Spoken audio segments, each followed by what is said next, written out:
This is Tim Storey, and you are listening to CIA, Contagious Influencers of America, the podcast. I'm with my good friend David Sams, 9-time Emmy Award winner. Hi, David. Hey, Tim. Hey, this is a wonderful, wonderful opportunity for us this weekend because it's Father's Day weekend. And I am just so thrilled to be here with you because I know you have a very, very special story to talk about your childhood. Yes. And about the father figure in your life that really set the tone and set the path for you to do great things in your life. So can't wait for you to share that in a minute. I am really pleased, really honored to bring someone on the podcast today that I have so much respect for. He is an amazing, amazing artist, Matthew West. He's a 4-time Grammy nominee. He's won Songwriter of the Year many, many times. He even won a Billboard Music Award a couple of years ago. He's been nominated for a Primetime Emmy. But here is something, and I know a lot of you listening, you love Matthew's music. He has written amazing songs in the contemporary Christian world.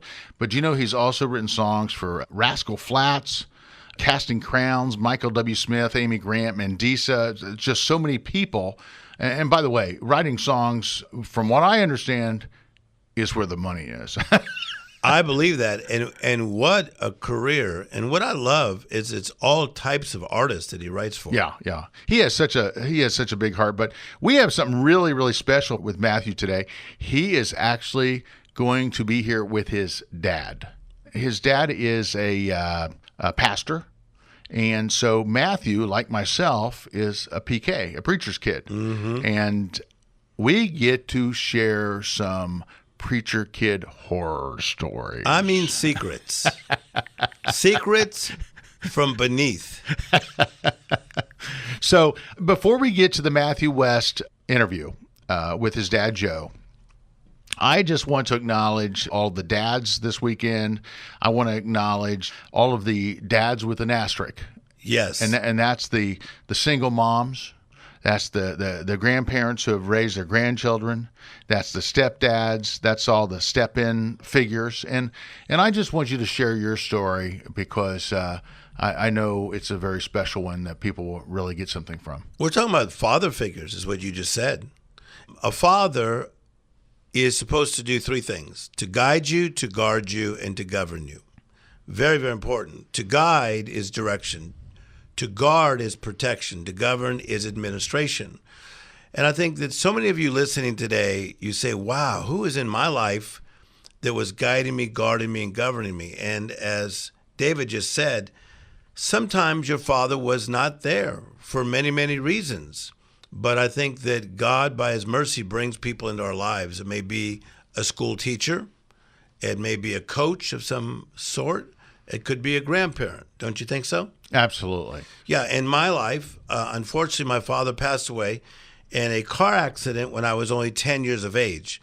So my mother and I had to raise 5 children working a shift and a half at a place called Winchell's Donut Shop.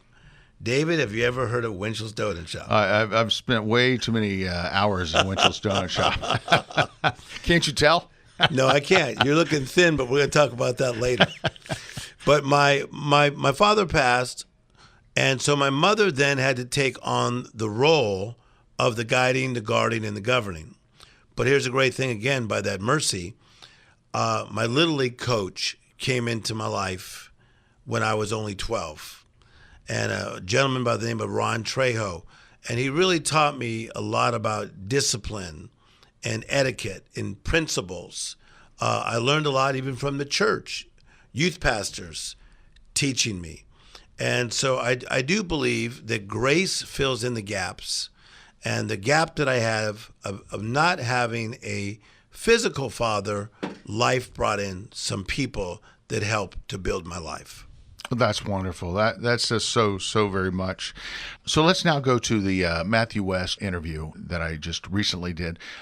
Something very special about Matthew is that he has taken over 40,000 stories from folks around the country who have written into him, and many of his songs are based on those stories.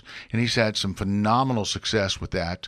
I'm sure you've heard the song "Hello, My Name Is." Of course. Yeah, it's an anthem. That was number one for 17 straight weeks on the radio and Billboard charts, which was amazing. I think what you're going to find with Matthew is a side to him that very few of us know of. And when you have his father in the same room, you're going to put two and two together. So let's go to that interview.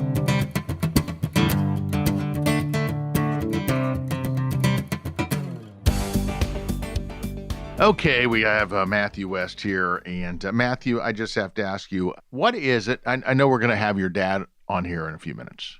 And before he gets here, all right, I want you to tell me something that you got away with as a kid that you never revealed to your parents. Oh, man, you're just, this is going to, and I'm going to let you record this so it'll live on. I'm not crazy. I might be crazy, but I'm not stupid. Oh my goodness. Well, as a preacher's kid, we ran around that church. I was a preacher's kid too. Yeah. Okay, I will share one first. Okay, you go first. Since I was a PK too. Yeah, what's yours? On a Sunday night when I was 13 years old, it was a winter night in Ohio, and I went in the back of my dad's church and I tried a cigarette. Oh, I hated it. I hated it. That's funny. But I did that. Yeah, and then you're like, oh no, I'm not going to heaven. Okay, your turn. Okay, well, I can think of a few things real quick, so I'll tell you real quick. One, we would the communion wafers and grape juice. Our church was a grape juice church, so it was like Welch's grape juice, which I really liked. And we knew where we kept it stored in the church kitchen. And so, sometimes I was just really hungry, and the crackers were saltines. Right. Who doesn't love saltines? Exactly. Right? So let's just say I feasted. Let's just say I had extra communion a few times, and then they wondered why they were all out of crackers. One time, something I did, I actually got in trouble. I did get caught, so my dad wouldn't be surprised by this, but I tried to convince my dad that all I needed was a driver's a learning permit, not a license. As long as I had a permit, if I was driving with somebody older than me, that it was okay. And my dad's like, yeah, that's not true. So I took the car with my friend, and I was going to go on a joyride in my dad's Chevy. And I was like, okay, this is how rebellious I was. I was like, okay, I got the car now. Where do we go? Guess where we went? We drove to Kohl's department store. Oh, no. That was the idea. It was like, what? So we went to Wendy's and we went through the drive-thru. It was my first time going through the drive-thru. Yeah. So I order a large soft drink. I spill it in my dad's car all over. And this was in the age of the first supersized cup. So I spill it all over. Them geniuses, we drive to Kohl's department store to walk around the store. Guess who leaves his keys in the car? Me. I lock myself out of the car, have to call my dad and say, Dad, first of all, I took your car. Right. Second of all, I don't have a license. Third, the floor's really sticky. And fourth, I'm locked out. Can you come and get me? Let's just say that was a bad day. Hey, at least you didn't, your first time driving through the drive-thru at Wendy's, they make those things so skinny, so thin that you drive through. At least you didn't scrape the side of the car. I tried to have him look at the upside, but he just wasn't seeing it. Now, the last thing I'll share with you, this was the punk preacher's kid. On Sunday nights, once a month, we would have a church hymn sing. And, that wasn't quite my speed, as a kid. And so the church you could raise your hand and request a hymn. And so my brother and I, we would always go through the hymnal and try to find the most obscure hymn that nobody knew, not even the piano player. And then we would raise our hand and we'd say page 345. And my dad would always get so mad when the church would have to fumble through this 4 verses of a hymn that was Amazing Grace's lesser known cousin, basically. Or my favorite was we would pick, did you know the Star Spangled Banner is in the church hymnal? No. You could pick the Star Spangled Banner, and the crowd didn't know what to do. So it was like 3 old ladies would stand up and put their hand over their chest, and then like a couple people would like salute, and everybody didn't, because it was odd. Like you're singing the national anthem in a church service, and my dad would send us to his office, and there you go. So I remember when I was about 10, I was going through this phase, and I'd be talking in church. And my dad, one week, he was at the pulpit delivering a sermon, and I was chatting in the back with a buddy of mine. And my dad, in the middle of the sermon, said, "Just David, you be quiet!" Called right, you out in front of like 300 people. Oh, right I've been there. Oh my gosh! So when we got home, I got a whipping. Oh right? Yeah. Back in those days, you got a whipping, and it was interesting because. Because he says, you will not move, you will not say a word, you will stand there, right? And I remember a few weeks later, I was in church, and my dad told me if I moved, I was in trouble, you're right? in trouble, yeah. So I'm sitting at that pew, and for some reason, he decided to preach for an extra 15 minutes that day. Yeah, preachers do that. and I'm standing there Trying not to move. right before right during the invitation, and then of course somebody comes forward. Right. Oh, so yeah. it just kept going on, and I had to pee so bad. But he told me I could not move. Yeah, you right? knew the rules. So all I can remember, and I tell you, this is the honest to God truth, I started to pee my pants. Oh no. Oh no. Oh no. Scarred for life, right? Scarred for life. These are the moments, man. These are the moments as PKs. That's awesome. I just have to ask you something. What goes into the inspiration for a song, and what are the chances that song that you write will actually end up on one of your albums, and you will be performing that on the road? Oh, great question. I mean, or questions, I should say. The songwriting process has changed for me over the years, and one of the biggest things that happens, and this happens by repetition. It's the theory of 10,000 hours. I've logged my 10,000 hours writing songs. So much so to the point that, am I still growing? Absolutely. And I hope my best songs have yet to be written. I believe that. I have a hunger and a passion for songwriting. I think that's one of the big things is early in my career, a publisher gave me a book called Letters to a Young Poet.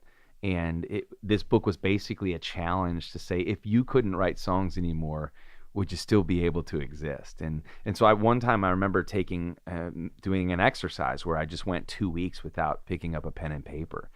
And my wife said I was in the worst mood by the end of that 2 weeks, that she was like, please go away somewhere and write a song. And that's when it kind of hit me. It's like, this is what I was born to do. Now there's other things God's called me to do as well, but there's something about the excitement, the creative flow that happens when I'm writing songs.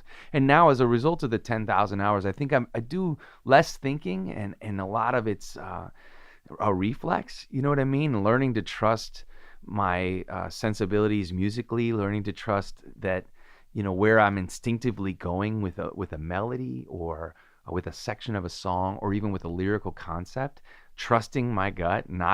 You can't lead with insecurity in your songwriting, but ironically, you have to be vulnerable. So a lot of times I think we might equate vulnerability with insecurity. And yet the songwriting is this, I think when you hit your sweet spot as a songwriter is when you're able to be vulnerable, but to go there with confidence, if that makes any sense. And I feel like I'm in that season of my life where I wake up excited to see what song's going to show up. The other thing I've learned is really that the songwriting cannot be simply done when you feel like it. And in that way, it really mirrors your spiritual journey or my spiritual journey. What's going to happen to me if I only open my Bible when I feel like it, or when I only talk to God when I feel like it, right? No, our faith has to go beyond that of just a feeling. And when I open my Bible and read, even when I don't feel like it, guess what? God shows up. And guess what? He shows me something that I didn't expect to see. And I'm always glad that I stopped and spent time with the Lord.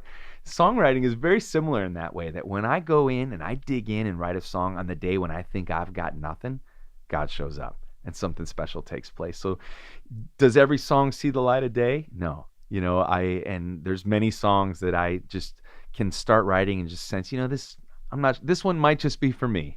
You know what I mean?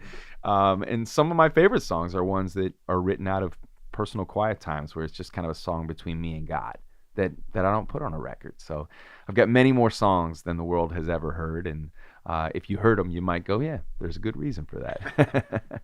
There's got to be that one song that you've got to write, but you haven't written it yet. But down deep inside, it's there. God's going to put it out there. You're going to grab the moment. You're going to run with it. What do you think that moment is? What do you think that song is? Man, that's a good question. I think if it was 2 years ago, or I'm sorry, if it was 4 or 5 years ago and you asked me that question, I would have said the word forgiveness, because that was a song that I knew needed to be written, and it took me 2 years to write it. Mostly because it's about a topic that's hard to live, and that's the challenge of Christian music too, is a lot of times I'm writing lyrics that I can't live up to, not 100% of the time, because guess what? Nobody can. And so I was challenged internally and by the story of a woman and her journey to forgive a drunk driver who took the life of her daughter. And for 2 years, I wrestled with, how do I write this in an honest way? Because I have a hard time forgiving someone who cuts me off in traffic, right? And so there's an internal struggle, especially when you choose to write songs inspired by real stories. You got to write a real song. I'm not pulling something out of thin air, right? 99% of my songs, they're not pulled out of thin air or just some random idea. It's like a real life story, either mine or someone else's. And so there's a song on my album that honors my mom. It's called Becoming Me. And it's a real special song. And I have a feeling that at some point in time I'll be writing My Cat's in the Cradle, or just the song that honors the ministry of my dad. That could be something that I could put into the works. So that's probably my best answer I can give you right now. But I don't know. I am so excited to see what songs God inspires me to write next, and again and again and again. And songwriting is the kind of thing that I can just keep doing. I see no end in sight. I don't see myself retiring as a songwriter. It's not the kind of thing you retire from. Well, I have a challenge for you. Okay. Well, so that was a loaded question. That was a loaded question. Yeah. No, I have a challenge for you, and it's been on my heart for some time. I have something that I feel it's time for, something that is very much needed, something that certainly has the ability to get on the air, something that the country is just crying for. And by the way, I'm around long enough to remember the We Are the Worlds. Man. Me too. Powerful. I envision that moment again, okay? We have this phenomenal radio show on 300 stations. We're now on a total of about 148,000 hours a year. Incredible. Right? Yeah. And do you know that we have never had a theme song? For Keep the Faith? For Keep the Faith. Now, just think about it a minute, okay? Just think about this. All right. If you put together the phrase "Keep the Faith, America," right, in these very crazy times where everybody's like knocking each other out on Facebook, right, and everybody's going after one another, yeah, right? So much division. There's so much division. I really think that it's time to write a theme for America called Keep the Faith, America. Right? You might be onto something. When you're a visionary, I know, I've known you for a long time, and when you speak something into existence, very rarely does it not come to pass. So maybe you're planting a seed. Maybe I need to go pick up the guitar, see what I can come up with. Here's the thing. When I first got into TV way back in the day, all the networks would have their fall campaigns. Okay? Sure. CBS would have Looking Good America. Okay? Right. ABC had We're Still the One. These were huge campaigns. And they would blast these things out over the air for all during the summer, and they'd show highlights of the upcoming shows to get you all excited. Those days have gone by the wayside. Right. I mean, even TV themes don't exist anymore. Yeah, it's a different world for sure. It's a different world. Yeah. But I think that the power of a song, you know this, I don't have to tell you about the power of the song. I just think that we have the ability to create something, create a movement to some extent, create a song that makes you feel good, create a song that makes you feel like, you know what, there's something special about America. Well, I think what you're tapping into as well is really something that I don't know that Christian music has always done all too well, and maybe it's for fear of, being further pushed away by the world or whatever. But I think in Christian music, and I think even in today's Christian church, you're seeing sort of a backing away from that. Maybe the best way to say it is, I feel like, of any involvement? Well, or just as Christians, I think sometimes we make music for Christians, and it's especially in Christian music, I don't see that we're always putting out a song that is that message to the world that's in real time, right? So, like I wrote a song the day after the San Bernardino shooting, and the song's more relevant now than ever. It's never been on the radio or anything. I just wrote it as a response to it, and I think I put it on YouTube, but it's never been on a record. It's called Every Tear. And it said, the world just took another turn in the wrong direction. Hate found a handgun, and now nobody feels safe. I got to turn off the news so my kids don't see another tragedy. I want to let them stay innocent, at least for one more day.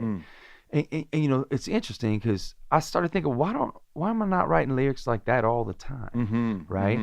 And so I think what I hear you sort of tapping into is, what is the believer's message to the world, especially in such a divided time? Shouldn't believers be the ones leading the way, singing a song of unity and encouraging the world to come together? All too often, sadly, the world points at Christians and say, you're part of the reason for the division because you're not with us, you're against us. And so, I think the part of the Christian's plight is to navigate that path of how do I be in this world, but not of it?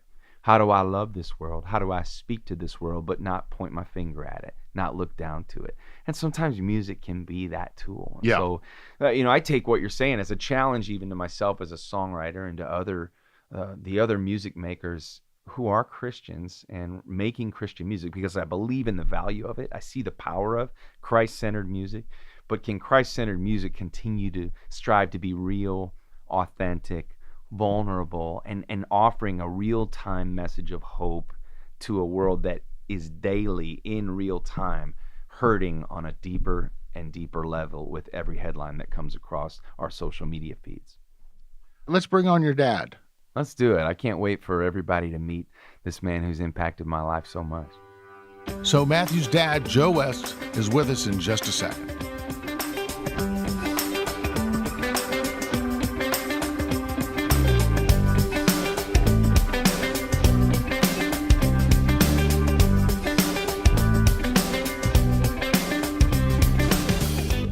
Well, let me just ask you a basic question. How long you two known each other? That's a great question. Oh, well, all my life I've known him. Matthew is our firstborn son, and we've had all these years together, and they've been incredible. What was he like as a kid? He was perfect. So, The Reverend is not supposed to tell a lie. I'll tell you that right now. He was so much fun. He was a negotiator to the point that we nicknamed him the President, because we swear he could talk himself and talk us into doing anything. And we made a song for him too, to come to Washington and be our president, Matthew Joseph West. And it's funny because now I'm paying the price for those negotiation skills, because my daughter Lulu could successfully negotiate a hostage situation. I'm quite sure of it. So, like father, like daughter, I guess. I heard you talk about getting Matthew his first guitar. Why did you do that? Well, he was showing interest in music more and more. He was always was involved in music. And when he was graduating through high school, going into college, he started to show greater interest, was going to be a music major in college. And we happened to be going to the store to look for a couch for his mother, and we ended up buying a guitar instead. My mom wasn't too keen on that decision, but I think now, years later, I've had the chance to restore her need for a couch, you know. So the guitar wound up paying for a couch eventually. What about the whole idea of happy wife, happy life? You went. Well, she's always been in Matthew's corner too, and very unselfish. So she was eventually happy with the whole thing. You were a pastor of a church back in Yes. those days. Tell me about what that life was like and what it was like, Matthew, you growing up as a preacher's kid. Right. Well, my wife and I were pastoring in the same church for 38 years. And we started, we were just 24 and didn't know too much, still learning, and felt God call us to the Chicago area. And little did we know that we would stay there that long. We've seen the Lord touch so many lives, and it's just an honor to be called to be used of the Lord in that way. Yeah, and growing up as a preacher's kid, I mean, obviously, you hear a lot of preachers' kids or former preachers' kids talk about the pressure that comes along with it, and that's very real and part of something that just goes along with the territory. But I'm really thankful for the upbringing that I had, for a mom and dad who, while there were the pressures of ministry, they always raised me to know that the most important relationship in my life would be to have a personal faith in Jesus Christ. And I'm thankful for the way that my mom and dad raised me. It was a great home to grow up in. We never had a lot of money, but they made us feel like the richest kids around. And then we also had that extended family of our church. You know what I mean? Every time I play in the Chicago area, I've got, this group of people. It's probably like when LeBron plays a playoff game, in his hometown or whatever. It's just you've got all your friends that come, and family, church family, and they all remind me that they changed my diapers. You know what I mean? So there's that extended family that comes with being a preacher's kid as well. Yeah, well, I'm a preacher's kid, so I can relate. I totally get it. When did it first sort of gel that he truly had a gift for songwriting, and that it was actually could turn into something? Well, again, like I said, he had always sang in the school plays and the Christmas plays at church. And when he went to his college for his freshman year, he came home and he would ask me, Dad, what are you preaching on? And then he'd go sit at the piano and write a song that had to do with my message. And so there was a really good indication that God was going to use him in a special way. And from there, we just saw it develop, and God used him on his dorm floor in college. And then just now today, it's been incredible. So we saw that, and we're thankful for what God has done through Matthew and all of our sons.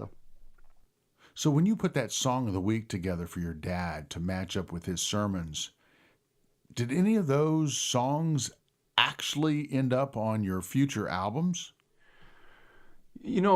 I've always thrived on assignments, and I didn't realize it at the time that that's really what I was doing. I was giving myself an assignment. And so my dad would give me his sermon notes. And, I just always, even before I began writing my own songs, I loved how, like, when that perfect song seemed to encapsulate the message at church, when it all came together, like the worship song that was selected just seemed to, everything lifted each other up, throughout that worship service.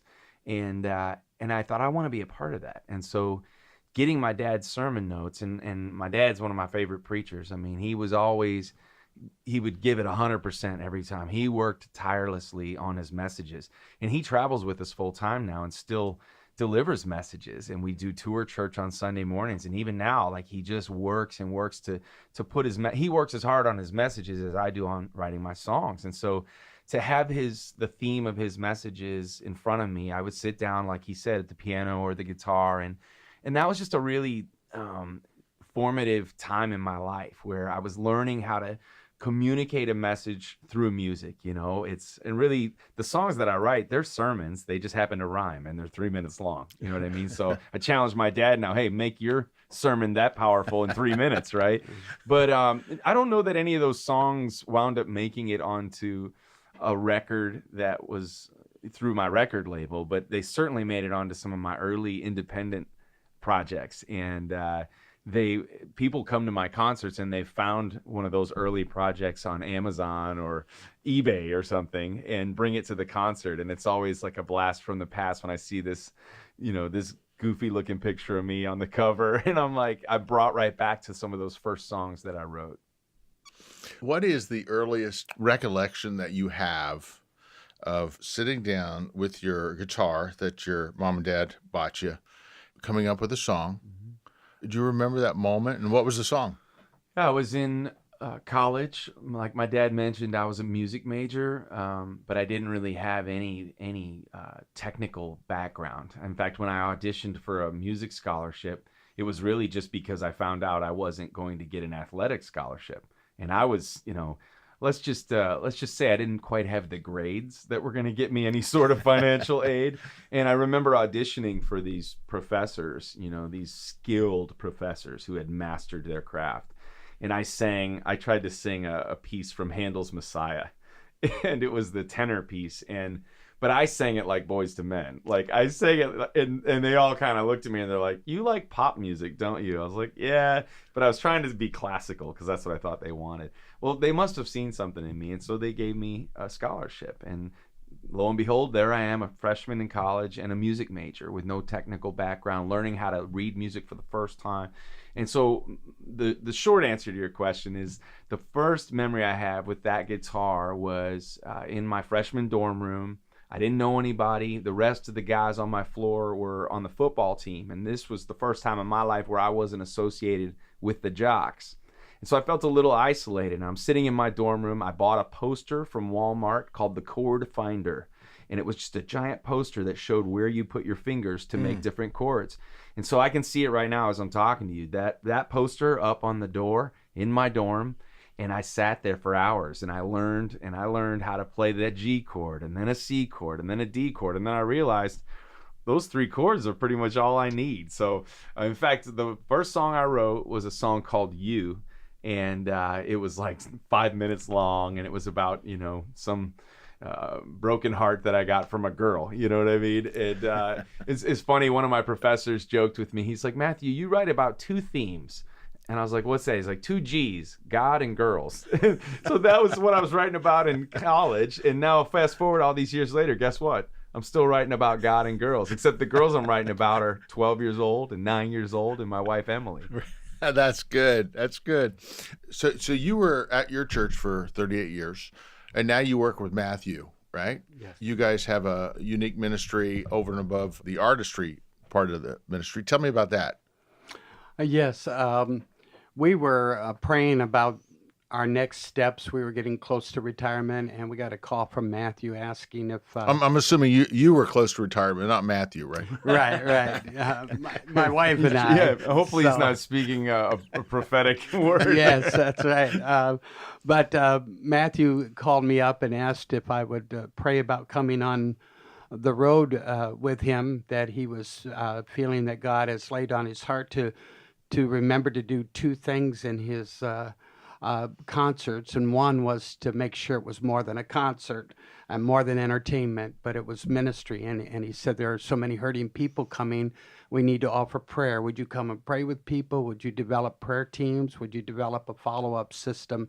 And so that's what we started with, and we've just seen the Lord just touch so many lives. And then he also said, I feel a heart for addiction programs. And when Matthew was a little boy in our church, sitting on the front row with his brothers, we would invite a group called Chicago Teen Challenge to come and do our services twice a year, and they would share their stories. And fast forwarded, Matthew has a platform, and he said, "Dad, no offense to your sermons, but some of the great the best services we had that I heard as a kid was when those guys stood up and shared their stories of what Christ did in their life, and we need to bring them and encourage them, and so that's what we're doing, and it's been so rewarding. It's been 5 years now, and we've prayed with thousands of people, seen thousands of people accept Christ, and we really see the concert being more than a concert. Yeah, and to add to that, just the amount of we were able to literally buy tickets to our own concerts, so that people who normally wouldn't have the chance to attend can be there. So when you see a group of 60 men who are currently going through a drug and alcohol recovery program, fired up beyond belief to be out of the house, out of the recovery center, and with their group, they're at this concert. And many of them are, some of them just got to the program, right? And they're having the chance to have this amazing worship experience with a whole bunch of believers and start to realize, wait a minute, they're no different than me. We all have struggles. We're all hurting people calling on the name of a healing God. It's such a powerful thing and an extension of our ministry. And so the ministry, we've called it PopWe. Population We is the big name, but we've shortened it and called it PopWe. And the reason we did that is when you think of that population sign when you drive into a town, and it tells you how many people there are. And there's a song of mine that I had out years ago called My Own Little World. And it talked about, in my own little world, population me. And that realization that the world is bigger than just your own. And when your eyes are open to see the hurting and the needs of other people, then the question is, to quote another one of my songs, are you going to do something about it? And that's what really prompted me to call my dad to say, hey, I'm getting all these people who they're having this moment where God's touching their life at a concert. I don't want to leave this concert by saying, thank you, good night. I want to say, hey, if you just made a decision for Christ and you need somebody to talk to, or if you're battling addiction, you need somebody to talk to, or if you're a victim of abuse and you need somebody to pray with you, we've got somebody here. And so to see my dad step in that role and be able to reach many more people than I could in a single night, to coordinate prayer volunteers every single night, to see hundreds of people raise their hand and then seek out my dad or somebody else for prayer, it's amazing. We've got over 35,000 people receiving a weekly devotional from us now. It's just an awesome extension of our ministry. So we love that we get to partner together in ministry, and we're excited to see how many more people come to know Christ as a result of what God's done through a father and his son.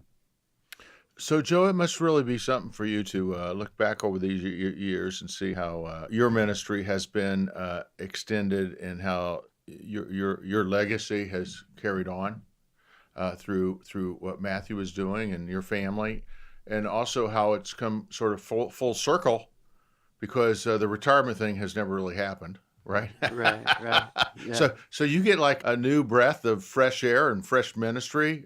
Who would have ever thought that you would be with a rock pop act band? I mean, seriously. That's right. It's way beyond what we could have ever dreamed of, and we're so thankful to the Lord. And I don't take this for granted. Just every moment has been just so rewarding. We're just so thankful for what God has done through Matthew, through the music.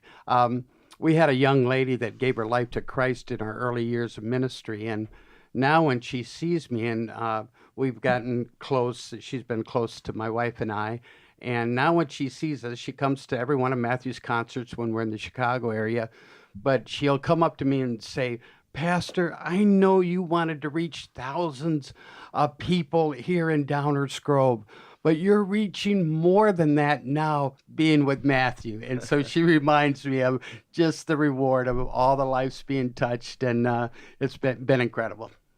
What was it that drove you to ministry? Well, when I was 17 years old, my brother Jim was killed in Vietnam.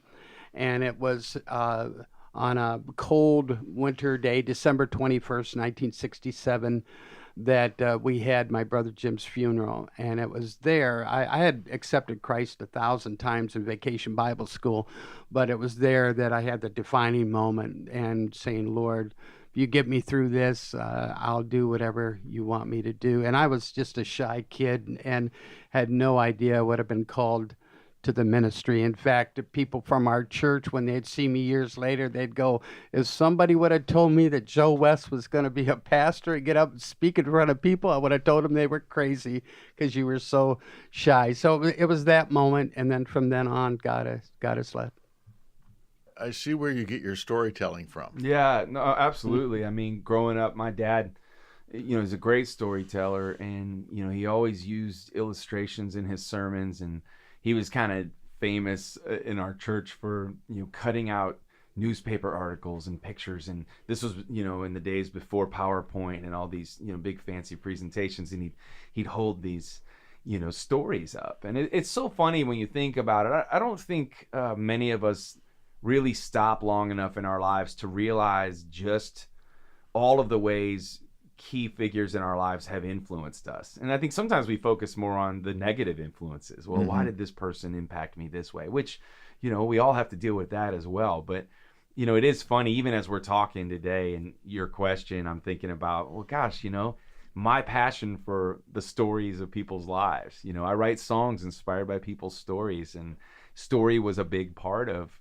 my dad's ministry, sharing stories of the day, and really encouraging people day in and day out. And my dad, he would never say this, but my dad was a guy who literally put into practice, loving your neighbor, giving the shirt off your back, hospital visitations, funeral services. It didn't matter what holiday it was. If it was Christmas morning, somebody was hurting, he was there. You know what I mean? And so as a family, we watched that, and I'm sure there were times where we were like, gosh, we want our dad.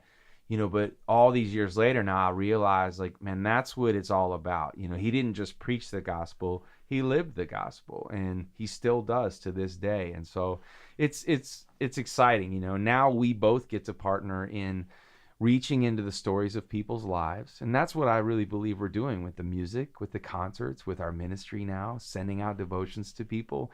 We get to be a part of whatever chapter somebody's in their story. And I never want to take for granted the fact that I might have the chance, even with this interview, somebody might be listening and they might be in the middle of the most messed up chapter of their story, right? Or maybe they're dealing with a chapter right now where they're struggling because of the dad that they wish they had.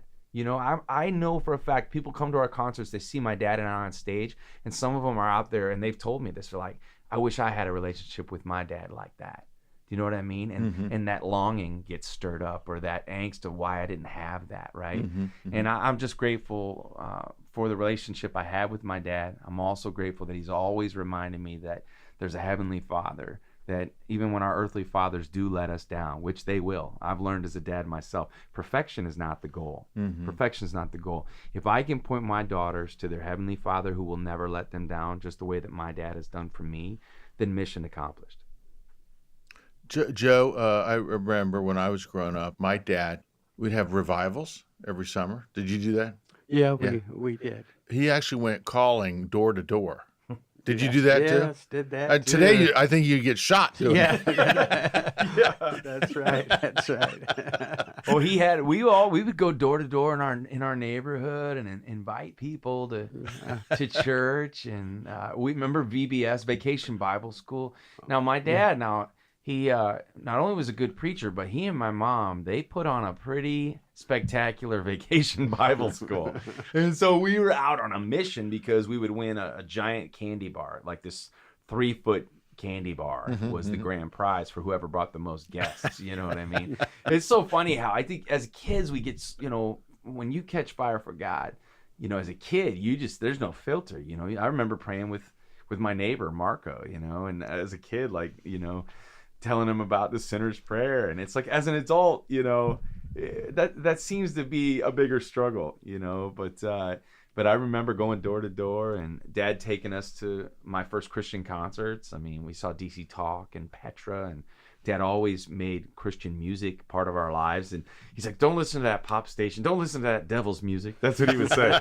Don't listen to that devil's music. And now guess what I say to my kids? Katy Perry comes on. Don't listen to that devil's music. Listen to Christian music. Did you see who's number one on the Christian charts, the album charts? Yeah, was it wait, it's not Lecrae. No, it's Striper. Oh, Striper's number one all of a sudden? How does that happen? We're bringing spandex back. Not me. Not me personally. But. I heard you say to me earlier that that your kid here was a pretty phenomenal baseball player. Okay. Was he really, or you just... Well, in my eyes, all three of my sons were the best in everything they tried to do, and we loved sports. We were a sports crazy family, and I was at every game.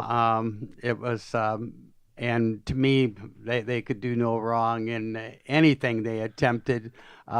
We were there cheering them on. In baseball, especially, I would go to the outfield because I didn't want to be the pastor that was knowing that I got kicked out of a game by getting upset at the umpire, giving my son a bad call. So, but we tried to be in their corner in everything that they did, no matter how busy we were in a building program or different things. Our heart was to be there and support our kids. So I'd say yes, he was the best. Yeah, I'm not just sure like he about is that. now in music. So.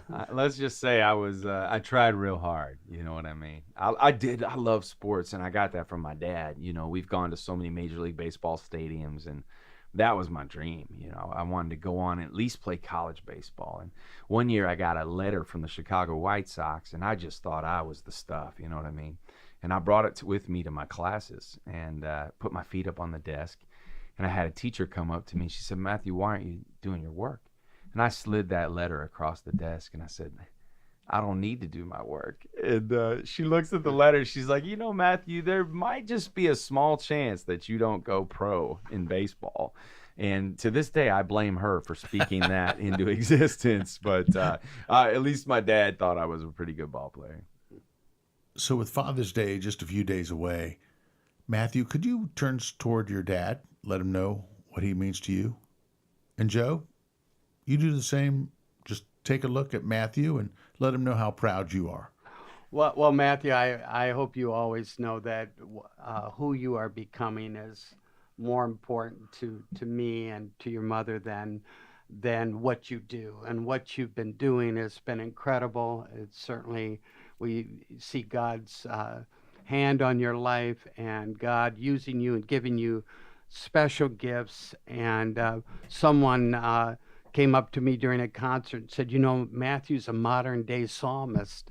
And I thought of that a while, and I thought singing God's word is the most powerful songs you could sing. And God has used you to make sure that your songs have whole scriptures in it, or it mentions a reference to God's word, and it's life-changing. And every night when I stand out there praying with people and they come up and say, "I was at my lowest and God used a song that your son was singing on the radio or in this concert, and it changed my life." So we are so thankful for that, but we're so thankful for the man of God you're becoming and the father that you are to your to Lulu and Delaney, and the husband you are to Emily. And so we are so thankful. You're always in our prayers. Your mom and I pray for you daily. We know that the devil doesn't like what you're doing, and so we are showering you with all the prayers that we can, and praying a hedge around you, and knowing that God has so many more things for you, and thankful for what he's done and what he's going to do in your life. So thank you so much. You've been a blessing from day one. Thanks, Dad. That means a lot to hear. And I think it's pretty awesome how things come full circle, and now we get to be in ministry together, and even just this interview, the chance to share with the world how God's using our ministry, PopWe. It's pretty exciting. There's a song that we sing most nights, and I know you know it's a song called "The Beautiful Things We Miss," and it talks about just me as a dad, you know, kind of having my head down sometimes and missing the bigger picture, and God sort of steadily reminding me that life is going on and it's going really fast, and I can't slow it down, and I don't want to miss these moments with my kids. I don't want to miss these days with my wife and those closest to me, including you and Mom. But I'm thankful for the example that you've set. You always put God first, and then came your family, and from every baseball game to every concert. And I joke with the crowd that you're still coming to my shows, and the fact that you and Mom are prayer warriors in my corner, in our family's corner, the way that you are now an awesome grandpa to my daughters is just a really special thing, something I don't want to take for granted. So I'm glad that we could have this time together today and share a little bit of our story with the world. So thanks for being the dad and the grandpa that you are. Well, thank you. That means a lot. That's fantastic. Thank you, gentlemen. Oh my goodness, David Sams. I cannot believe that you were smoking cigarettes behind your father's church at 13 years of age. Now, wait a minute. I heard you say cigarettes. I smoked one, okay? I mean, give me a break. So it wasn't plural. I don't think I've ever told my dad that story. No, see, this is amazing. But what did it feel like to know that you were not doing the Lord's work behind the Lord's house?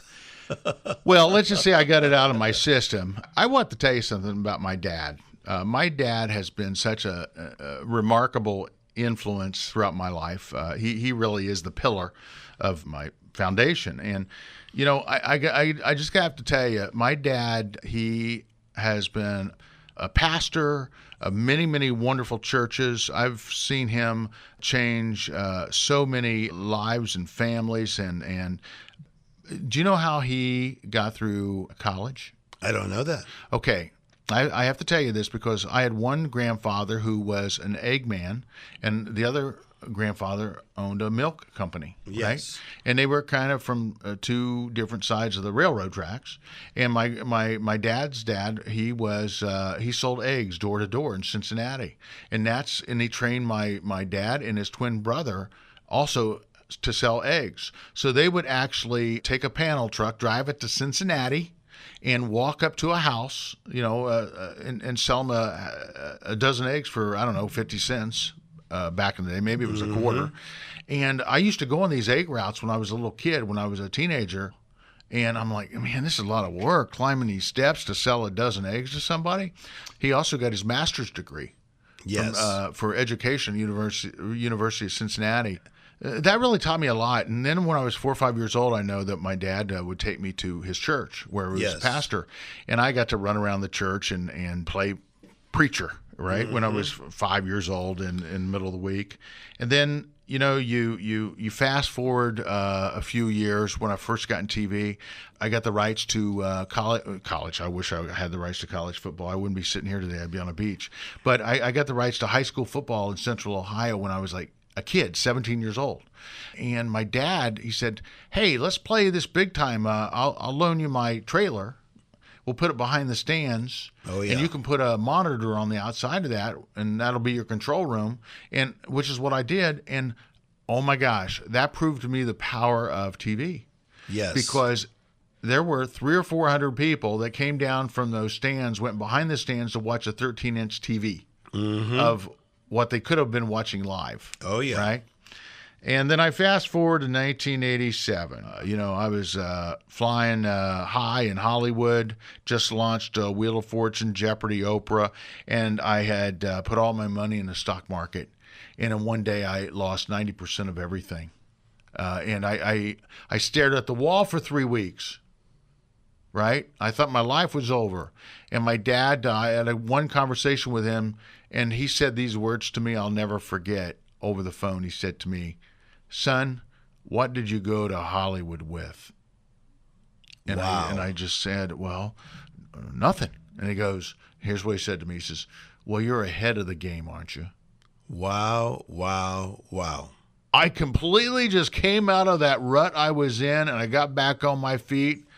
And then one more story I'm going to give you. 10 years ago or so, when I went through my divorce and I was next to suicidal, or I was suicidal, my dad talked to me at 2 o'clock in the morning, and he just held my hand over the phone, and he just said, say these words over and over and over, God will take care. God will take care. And he said, that'll get you through it. And you know what? He was right. So my dad has been there for me. It's been amazing. Yes. I know that not everybody listening has had that. These are powerful stories. And see, one of the things I pick up as a life coach is that the very thing we mentioned earlier is that the father role is to guide, guard, and govern. And it sounds to me, David, that you're telling me that the guidance was there, which was direction, right? Mm-hmm. The governing, the administration, which he knew how to run a household and really enforce discipline. Oh, by the way, I got a few whippings along the way. Okay. It may not be politically correct to say that now, but I got a few whippings back in the day. Right now would be timeout. So we got the guiding, the guarding, and the governing. But here's an interesting thing, and people need to know this, is that even with the fact that you had a wonderful role model, you did not always model after the role model. Right. So I want to know why. Well, when I went through my divorce, I had these two beautiful little girls, and now they're wonderful women. That was the hardest part of the divorce was our children, and how to deal with that, and how to not lose touch with them, because separation is so incredibly difficult. A division is so incredibly difficult. But when you look at their little faces, yes, and you think, oh my gosh, this just can't be happening. I will tell you, I made a decision, and there was one time I said something not so wonderful about their mom to them, and they were, I think, about 8-10 years old at the time, and I saw their little faces tear up when I said what I said, and I made a decision right then and there. I was never ever going to say things that were negative about their mom, because they only have one mom, and I will tell you that I also made a decision back in the day. You know what? I am not going to be a dropout dad. Even though we're not living under the same roof, I'm going to be there for the girls. Even though I was living far away, I attended most of their big days, their big events throughout their childhood over the last few years, both in middle school and high school. You go through a lot of, as you say, regret, land of regret. Yes. But you know what? One of the things a dad has to do is you got to put your long pants on and be a dad. I like that. I like that a lot. And, we talked about the role model that your father was to you, right? But I think sometimes when you're in the moment, David, you don't realize how good someone's being to you. So if I was to reflect, I would go back into my life and say, man, I wish I would have been fully present, fully feeling, fully alive on some of these role models in my life that really were sacrificing. Because your father made a lot of sacrifices for you. Is that correct? Yes. Just tell me one. Well, not only does he make a lot of sacrifices for me and for my brother and my sisters, but here's the really cool thing. Okay. I have a very diverse family. I have been divorced twice. Okay. That was just unheard of back in the day. My sister married an African-American man, right? Mm-hmm. That was unheard of back in our church 50 years ago, right? Yes. My brother is gay, okay? That was unheard. I mean, I can go down through this list. Oh yeah, one after another, right? Mm-hmm. You know what? I have the coolest parents. They love us all. They accept us all. They look at us all as the same color, the same everything. I would just wish there was more of that in the country. My dad could have played it safe. My dad could have said, no, it's my way or the highway, or this is the way I was taught, and it's going to stay this way. But I think he learned a lot back early. I remember back in the 60s when he was a young pastor in his 20s, he hired a church band for a revival, summer revival. He hired a band with guys with long hair and drums. That was unheard of back then. And I want to tell you, I think the church board wanted to throw him to the street. Yes. Right? Mm-hmm. And he fought for it. And you know what? I'll tell you what happened. And I can vividly remember that church being packed for a week. Yeah. I think there were people literally standing on the outside of the windows looking in. Right? Because it was just so revolutionary to have a rock band with drums and guys with long hair performing in a church. Church of Christ, by the way. Oh, yeah. You can only imagine, right? Oh, yeah. So, Yeah, you weren't supposed to have all those instruments. well, Somebody did not get the memo. but the reality is that I wouldn't call them sacrifices. I would just think that God's given my dad a special way of looking at things, Yeah. and my mom too. And my dad wouldn't be where he is today without my mom. I feel like I have an answer to help add to this. Psalms 103 says that God does not treat you as your sins deserve. To treat means to respond. And what happens many times is that people do something wrong and then they expect a response. Like, okay, so I thought it was a yellow light, but it was a red light. Policeman's behind me. He's going to treat me as my sin deserves. Okay? Somebody gets divorced. Okay, they're divorced. Maybe we should publicly shame him, make him feel terrible. God does not treat you as your sins deserve. Then it says, for as high as the heavens are above the earth, so great is his love for those that fear him. So I will say about your life, because me and you are really great friends, you fear God. You honor God. So even in the times when you didn't do things perfectly, in the times I have not done things perfectly, I still have a fear of God. Would you not believe? Would you not say that that is true in your own life? Oh, absolutely. And that's what keeps me in line. You know what? There are a couple things that keep me in line. Fear of God. Okay. Respect for my parents. And then I don't want to do anything that is going to give my kids a reason to not say, I don't have the coolest dad, or I've lost respect for my dad. I watched that big time in your life, David. 9-time Emmy Award winner, all the things that you've done. You talk so much about your children. They're so important to you. And so that's why I love this song. He is a good, good father. If we feel this way about our children, how much more does God feel this way about us? Mm-hmm. And if your children stumble, if my children stumble, I don't want to treat them as their sins deserve. And then Psalms 103, last thing I'll say on this, is it says, for he knows your frame. The word frame in the Hebrew actually means your structure and your makeup. God knows your frame, David Sams. He knows my frame, Tim Storey. He knows what he's working with. And I say often, God would never give you the invitation if he was overly concerned about your limitation. And speaking of frame, you said something about my weight. I have not lost. Yeah, because you're looking skinny. No, I'm wearing a larger dashiki. No, but that's not what I saw. I saw skinny David Sams, and I thought, my gosh, he's been watching the Beachbody infomercial. Because you got a tan too, just so you know. I need to. Hey, listen, I just want to remind everybody we are now on Apple Podcasts. I'm loving that. We are on, Podcast Addict, Alexa.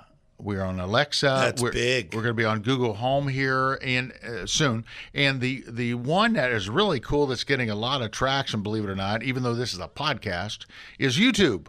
Yes. We actually have our podcast now on YouTube, and I call it an enhanced podcast because we sort of put together a little visual show for you with some photographs to kind of paint the picture for you as you listen to us and listen to the interview. So it's really cool. So please do subscribe. We're doing this show just for you, and we really appreciate you getting behind us.